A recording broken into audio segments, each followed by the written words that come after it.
শিক্ষার্থী বন্ধুরা সবাইকে স্বাগত জানাচ্ছি। আমি তোমাদের বাংলা ব্যাকরণের 30 অংশের আজকে উপসর্গের উপরে ক্লাস নিব। একটি ক্লাস দেখলেই উপসর্গ থেকে যে কোনো প্রশ্ন আসুক না কেন তুমি উপসর্গ পারবা। এখন কথা হচ্ছে যারা অন্যান্য এইচএসসি ব্যাচ ছাড়া অন্যান্য যারা ক্লাসগুলো দেখছো তাদের ক্ষেত্রে হচ্ছে উপসর্গ থেকে বিভিন্ন চাকরি বা বিভিন্ন ভার্সিটি অ্যাডমিশনের প্রশ্ন এসে থাকে। আমি সবগুলোই একটু করার চেষ্টা করব। যেমন উপসর্গ, প্রথম প্রশ্ন আসে যে উপসর্গ শব্দের অর্থ কী। উপসর্গ শব্দের অর্থ উপসৃষ্টি। কি? উপসৃষ্টি। এরপর আসে যে উপসর্গ শব্দটি ব্যাকরণের কোন অংশে আলোচনা করা হয়েছে, শব্দতত্ত্ব বা রূপতত্ত্ব। আবার অনেক ক্ষেত্রে আসে যে শব্দতত্ত্ব বা রূপতত্ত্বের পারিভাষিক শব্দ কী। এটি হচ্ছে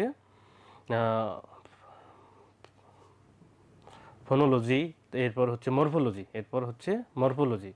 শব্দতত্ত্ব বা রূপতত্ত্বের ইংরেজি হচ্ছে মরফোলজি। এরপর আসে যে উপসর্গ শব্দের অর্থ বা এর প্রকৃতি প্রত্যয় নির্ণয় আসে উপযোগ, সৃজযোগ, অ। এখন আমি উপসর্গের ক্লাসে যাব। সেটি হচ্ছে ইন্টারমিডিয়েটে তোমাদের হচ্ছে উপসর্গ থেকে মূলত 2টা বা 3টা প্রশ্ন আসে। সেটি হচ্ছে যে উপসর্গ কি, উপসর্গের শ্রেণী বিভাগ আলোচনা করো। এছাড়া আরেকটি প্রশ্ন আসে যে উপসর্গ কাকে বলে, উপসর্গের উপসর্গের নিজস্ব কোনো অর্থবাচকতা নেই কিন্তু অর্থদ্যোতকতা আছে। আচ্ছা, তাহলে আমি প্রথম ক্লাসে যাই যদি প্রশ্ন আসে। আর দেখো ব্যাকরণ 30 অংশের মধ্যে প্রথমে আসে কি উচ্চারণের নিয়ম, উচ্চারণ এগুলো আসে। দ্বিতীয় আসে হচ্ছে বানানের নিয়ম, তৃতীয় ব্যাকরণিক শব্দ শ্রেণী। 4 নম্বরে আসে কি? 4 নম্বরে আসে হচ্ছে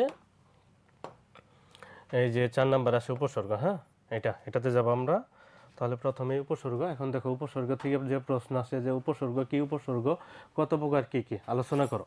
এখন এই উপসর্গ কি এই প্রশ্নটির উত্তর দিতে গেলে তাহলে উত্তর দিতে হবে যে উপসর্গ কি, উপসর্গ কাকে বলে।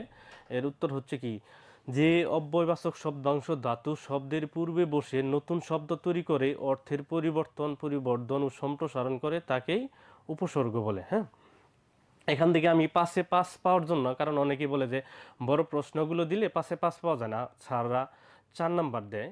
সেই ক্ষেত্রে আমি এখানে কিন্তু একটা নিছি, একজন বৈয়াকরণিকবিদের সংজ্ঞা নিছি। সেটা হচ্ছে যে ডক্টর রমেশ্বর শ এর মতে শব্দ বা ধাতুর আদিতে যা যোগ করা হয় তাই কি উপসর্গ। হ্যাঁ, যদি তুমি এটা দিয়ে দাও আর এটা যদি হচ্ছে একটু নীল কালার কলম দিয়ে লেখো তাহলে অবশ্যই তুমি 1 নাম্বার বেশি পাবা। যেখানে তোমাকে 4 দেওয়ার কথা ছিল, যদি এটা এইভাবে লেখো তাহলে অবশ্যই 5 পাবা। এখন এরপরের প্রশ্ন আসে যে উপসর্গ কত প্রকার। উপসর্গ হচ্ছে 3 প্রকার। কি কি উপসর্গ? বাংলা উপসর্গ, তৎসম উপসর্গ, আরেকটি হচ্ছে বিদেশি উপসর্গ।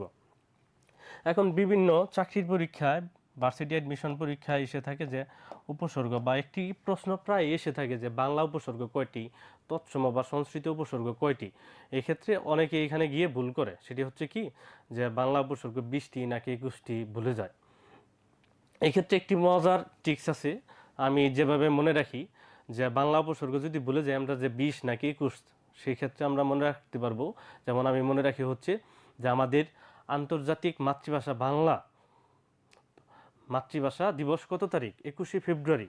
সেই হিসেবে হচ্ছে বাংলা উপসর্গ কত? 21টি। এখন অনেক সময় আবার বাংলা উপসর্গ না এসে আসে যে বাংলা উপসর্গের অপর নাম কিন্তু হচ্ছে খাঁটি বাংলা উপসর্গ। হ্যাঁ, এটা মনে রাখবা। এরপর হচ্ছে কি তৎসম উপসর্গ। তৎসম উপসর্গের অপর নাম হচ্ছে সংস্কৃত উপসর্গ। তৎসম উপসর্গ হচ্ছে 20টি।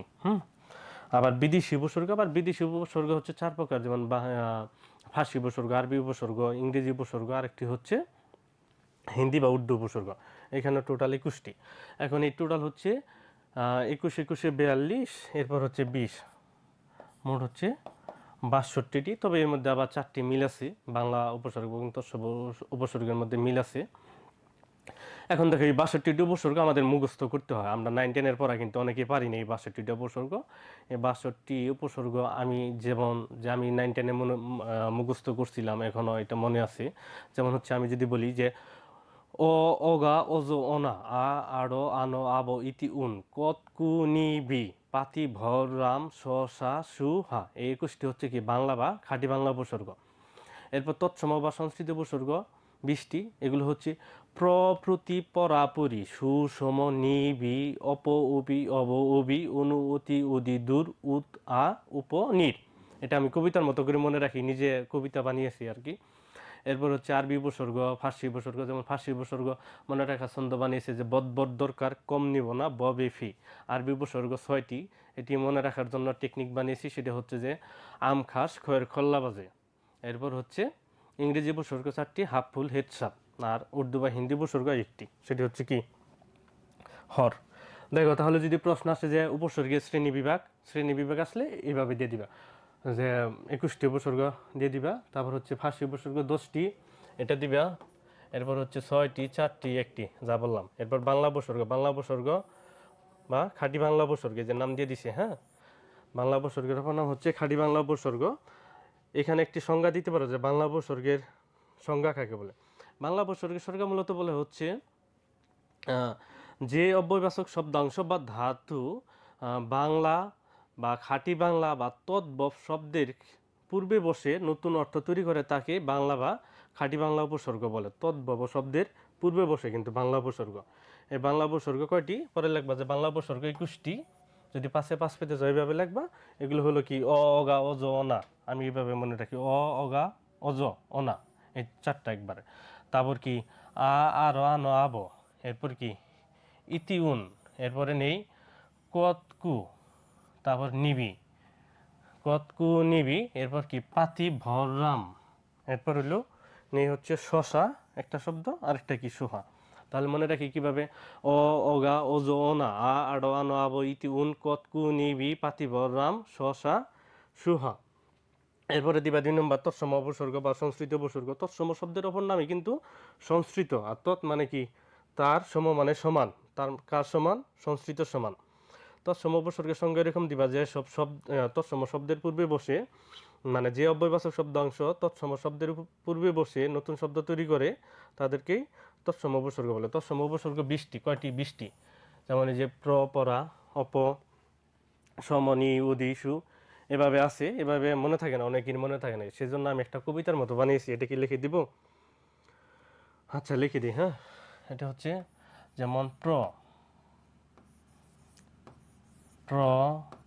এরপর নিবা হচ্ছে প্রতি, থেকে নিছি প্রতি, পরা, পরি, প্রতি পরি। তারপর সুষম নিবি, সুষম নিবি। তারপর নিবা উপি, অপপি, উবি। প্রতি পরাপরি, সুষম নিবি, অপবি, উবি। এরপরে কি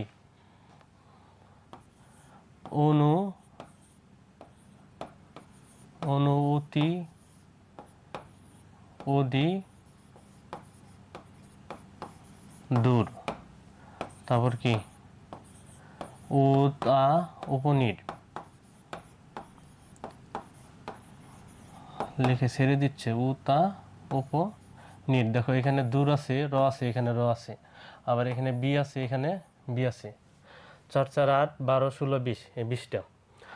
প্রতি পরাপরি, সুষম নিবি, অপবি, অববি, অনুতি, উদি, দূর, উতা, উপনীর, এই 20টা তৎসম উপসর্গ। এভাবে লিখবা। এরপরে হচ্ছে বিদেশি উপসর্গ, প্রধানত 4 প্রকার। কি কি? যে ফার্সি উপসর্গ, আরবি উপসর্গ, ইংরেজি উপসর্গ, উর্দু উপসর্গ। আর ফার্সি উপসর্গ যেগুলো ফার্সি শব্দ, এগুলো মনে রাখার যেমন কি কি 10টি, কার, ব, ফি, বে, না, বদ, কম, বর, দর, নিম। দেখো এইভাবে অনেকে পড়ি আমরা, মনে থাকে না, সেজন্য আমি এটা একটা মনে রাখার কৌশল বানিয়েছি। সেটা হচ্ছে বদ দরকার, বদ দরকার, কম নিমনা, এরপর লিখি এখানে ব বেফি।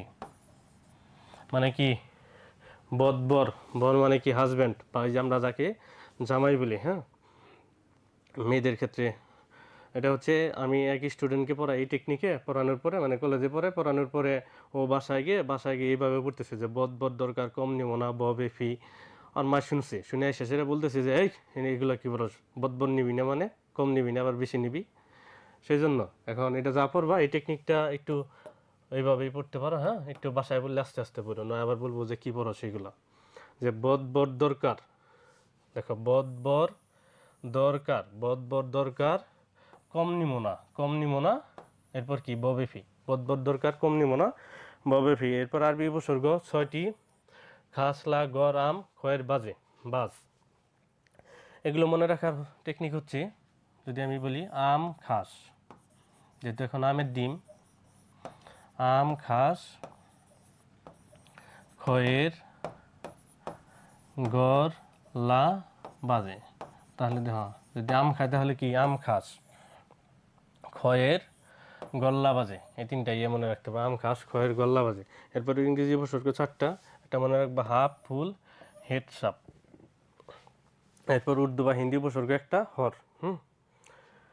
এর পরবর্তীতে স্লাইডে যাই, উপসর্গ কি, উপসর্গের অর্থবাচকতা নেই কিন্তু অর্থদ্যোতকতা আছে। এটা একটা সর্বোচ্চ গুরুত্বপূর্ণ একটি প্রশ্ন, এবার আসার সম্ভাবনা বেশি। সেটা হচ্ছে এইভাবে, আগে প্রথমে সংজ্ঞাটা দিবা। সংজ্ঞাটা কি, যে অব্যয়বাচক শব্দাংশ ধাতু শব্দের পূর্বে বসে নতুন শব্দ তৈরি করে অর্থের পরিবর্তন করে এবং সম্প্রসারণ করে তাকে উপসর্গ বলে। রামেশ্বর সংজ্ঞাটা দিবা। এরপরে হচ্ছে যেমন উপসর্গ শব্দের ব্যুৎপত্তি রূপতত্ত্বগত বিশ্লেষণ হলো, আমি যেভাবে লিখে দিচ্ছি এইভাবে লিখবা, উপযোগ সৃজযোগ্য। আর এখানে উপ অর্থ কি, পূর্বে ভাগে, আর সৃজ অর্থ কি, সৃজন করা। তাহলে উপসর্গ শব্দের অর্থ কি, সৃজন করা বা উপসৃষ্টি, হ্যাঁ, যেরকম। আর উপসর্গের নিজস্ব কোনো অর্থবাচকতা নেই, অর্থদ্যোতকতা আছে। উপসর্গটি কথাটির মূল অর্থ উপসৃষ্টি। উপসর্গ বাংলা ব্যাকরণের শব্দতত্ত্ব, এই যে শব্দতত্ত্ব বা রূপতত্ত্ব, শব্দতত্ত্বের অপর নাম কিন্তু রূপতত্ত্ব, আর ইংরেজি হচ্ছে মরফোলজি, আলোচনা করা হয়েছে। এইভাবে লিখবে, এইভাবে লিখলে 5-এ 5 পাবা ইনশাল্লাহ, হ্যাঁ। এরপর দেখো, উপসর্গের নিজস্ব কোনো অর্থ নেই, যেমন আ, সু, বি, প্র, নি, এদের কি নিজস্ব কোনো অর্থ নেই। তবে এরা কি বিভিন্ন শব্দের পূর্বে বসে নতুন শব্দ তৈরি করে এবং অর্থের পরিবর্তন করে। যেমন আমি যদি একটা শব্দ নেই হার শব্দের অর্থ কি পরাজয়, আবার এই হার শব্দের অর্থ কিন্তু কি মেয়েরা যে এই যে গলায় হার পরে এগুলা, যেমন অলংকার বলে। আবার এই হার মানে কি গাণিতিক হারও হয় অনেক সময়, হ্যাঁ। যেমন আমরা হার শব্দটার অর্থ নিলাম পরাজয়, হার মানে কি পরাজয়।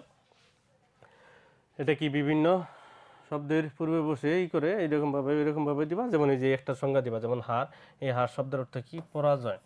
দেখো এর আগে কিন্তু উপসর্গ আছে কি কি, আ আছে। উপসর্গের কি কোনো অর্থ আছে, কোনো অর্থ নাই।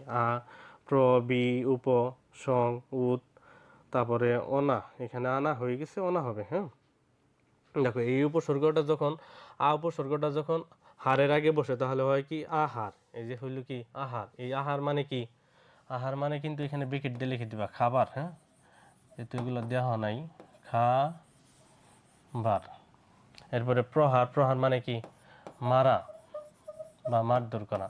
এরপর কি বিহার মানে কি স্থান বা ভ্রমণ, হ্যাঁ, স্থান দিয়ে দিলাম। এরপর কি উপহার মানে কি উপঢৌকন,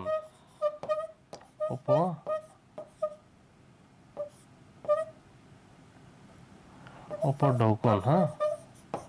এরপর সংহার মানে কি হত্যা করা, উদ্ধার মানে কি, অনাহার মানে কি না খেয়ে থাকা, হ্যাঁ। এইভাবে দিবা, এইভাবে দিলেই